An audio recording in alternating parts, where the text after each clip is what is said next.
Assalamualaikum warahmatullahi wabarakatuh. Kembali lagi dengan saya, Tutan Sarus Kurniawati, AS FMAK dengan mata kuliah Hukum Bisnis AMBS 4320. Kembali pada sesi ketujuh mengenai materi hukum pasar modal dan hukum surat berharga.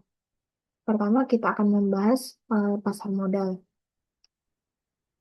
Pasar modal atau dikenal dengan capital market itu kegiatan bersangkutan dengan penawaran umum dan perdagangan efek perusahaan pabrik yang berkaitan dengan efek yang diterbitkan serta lembaga dan profesi yang berkaitan dengan efek. Efek di sini dikategorikan sebagai utang atau ekuitas. Kemudian pasar uang.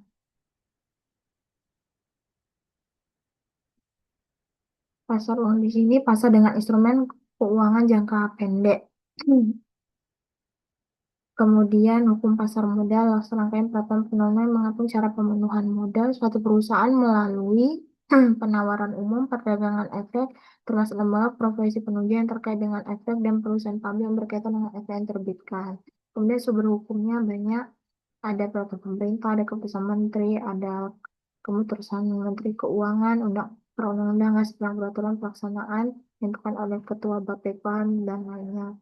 Kemudian undang-undang dalam lembaga yang dapat digolongkan sebagai undang-undang pasar modal mengenal adanya self-regulatory organization atau SRO, yaitu pemberian kewenangan tertentu pada lembaga tertentu. Itu ada tiga, ada bursa efek, lembaga clearing dan penjaminan atau LKP, dan LPP, lembaga penyimpanan dan penyelesaian. Kemudian perusahaan efek itu ada penjamin emisi efek, kemudian perantara pedagang efek dan manajer investasi. Lembaga penunjangnya itu ada Biro Administrasi Efek, Kusdantin, Wali Amanah, dan perusahaan pemerikat efek. Kemudian profesi penunjang pasar modal ada akuntan, konsultan hukum, penilai, notaris, dan penasihat investasi. Kemudian ada pemodal domestik dan asing. Investor ini pihak tertentu dalam kegiatan modal. Emiten, perusahaan pabrik, dan reksadana. Kemudian penawaran umum dalam pasar modal. Itu kegiatan penawaran efek yang dilakukan oleh emiten untuk menjual efek kepada masyarakat berdasarkan tata cara yang diatur dalam undang-undang dan peraturan pelaksananya. Kemudian manfaat penawaran umum bagi perusahaan yang memberikan efek atau emiten. Itu bisa meningkatkan modal dasar dan mempermudah usaha pembelian perusahaan lain. Kemudian tahap dalam penawaran umum ada tahap persiapan, pengajuan pernyataan pendaftaran, kemudian penjualan saham dan pencatatan saham di bursa efek. Kemudian konsekuensi penawaran umumnya itu ada wajib untuk melakukan keterbukaan, kemudian keharusan untuk mengikuti peraturan pasar modal, menepati dan memenuhi hak-hak pemegang saham. Kemudian mekanisme perdagangan saham itu menjadi nasabah, kemudian mengorder, kemudian masukkan floor trader hingga penyelesaian transaksi. Kemudian instrumen pasar modal itu ada banyak pembagiannya ya.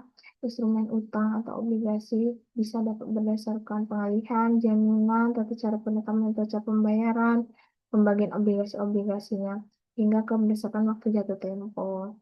Kemudian instrumen penyertaan itu dapat dibagi beberapa saham, bisa berdasarkan klausa, pengalihan, dan hak tagih. Kemudian arti korporasi dalam pasar modal. Modal yang menunjukkan aktivitas strategis emiten atau perusahaan tercatat berpengaruh terhadap kepentingan saham. Kemudian bentuk aksi korporasi ini ada pembagian dividen, baik tenaga perusahaan, penyataan saham, pemecahan saham, saham bonus, hingga ke additional, additional listing. Kemudian landasan hukum pelaksanaan aksi ini itu ada undang-undang, ketetapan bapepom, dan ketentuan bursa. Kemudian ada kejahatan dalam pasar modal. Itu ada dua, tindak pidana dan pelanggaran. Tindak pidana di pasar modal itu ada penipuan, manipulasi jasa, informasi menyesatkan, hingga ke profesional, lembaga profesi pasar modal dilakukan tanpa izin. Kemudian pelanggaran di pasar modal itu ada dilakukan secara individual, kelompok, maupun dilakukan langsung atau berdasarkan perintah atau pengaruh pihak lain. Kemudian jenis pelanggaran di pasar modal ini ada bersifat administratif, administrasi, dan berdasarkan teknis. Kemudian kita masuk kepada surat berharga. Surat berharga, surat pengakuan hutang wesel, saham, obligasi, sekuritas, eh, kredit, atau setiap setiap derivatif dan surat berharga atau kepentingan lain dalam bentuk kewajiban dari tapi dan dalam bentuk yang lazim diperdagangkan dalam pasar modal ataupun pasar uang.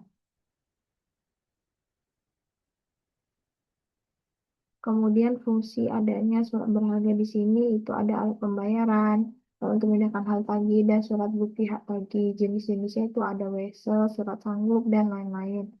Kwitansi, cek, dan lain-lain. Kemudian di sini ada pembahasan mengenai surat wesel.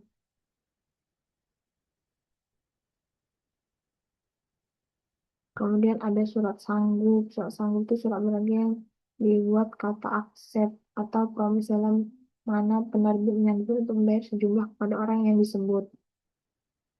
Kemudian surat sanggup ini mirip dengan surat wesel, tetapi beberapa syarat pasalnya tidak berlaku pada surat sanggup. Artinya itu ada beberapa hal yang eh, tidak terdapat pada wesel. Kemudian ada cek. Syarat-syarat cek, apa itu cek. Kemudian kwitansi promise atas tunjuk. Ada kwitansi, kemudian surat berharga di luar KUHD itu ada bilet giro, travel, ceku, kemudian kredit card, dan MCO. Jadi pelajari ya, mengenai bagaimana penelitiannya, bagaimana karakteristiknya, bagaimana fungsinya, bagaimana syaratnya dari beberapa pembagian surat berharga. Mungkin itu saja penjelasan dari saya untuk materi ini. Semoga mahasiswa-mahasiswi Universitas Terbuka dapat memahami materi ini dengan baik. Saya akhiri. Wassalamualaikum warahmatullahi wabarakatuh.